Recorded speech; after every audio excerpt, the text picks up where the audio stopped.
ससुरा से लिखे चिट्ठी,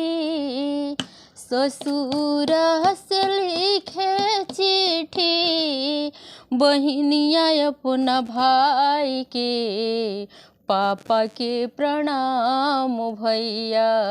एक बार हमारी माई के, पापा के प्रणाम भैया, एक बार हमारी माई के। एक साथ जन्मी हमनी भाई हो बहिनिया, एक साथ जन्मी हमनी भाई हो बहिनिया,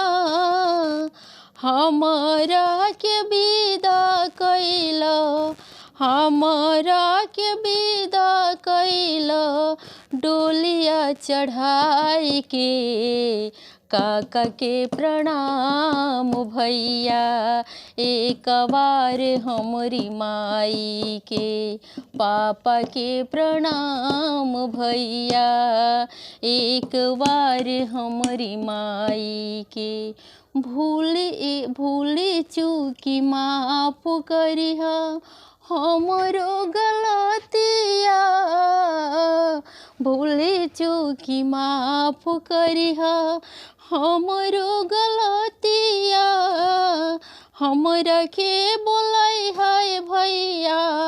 हमरा के बोलाई है भैया, रखिया बंध गोधनवा कुटवाई के, काका के प्रणाम भैया, एक बार हमारी माई के। सावनी पूर्णवासी भैया, कहीं से तू आई हा, सावनी पूर्णवासी भैया, कहीं से तू आई हा, बहिनिया के लाज रखिहा, बहिनिया के लाज रखिहा, रखिहा बंधवाई के, पापा के प्रणाम भैया, एक बार हमारी माई के, पापा के प्रणाम भैया, एक बार हमारी माई के।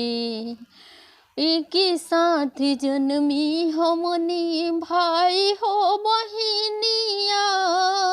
एक साथ जन्मी हमनी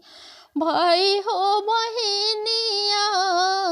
हमारा के विदा कैला, हमारा के विदा कैला, डोलिया चढ़ाई के, का पापा के प्रणाम भैया,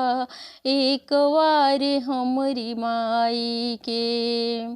ससुरा से लिखे चिट्ठी, ससुरा से लिखे चिट्ठी, बहिनिया अपना भाई के, पापा के प्रणाम भैया, एक बार हमारी माई के।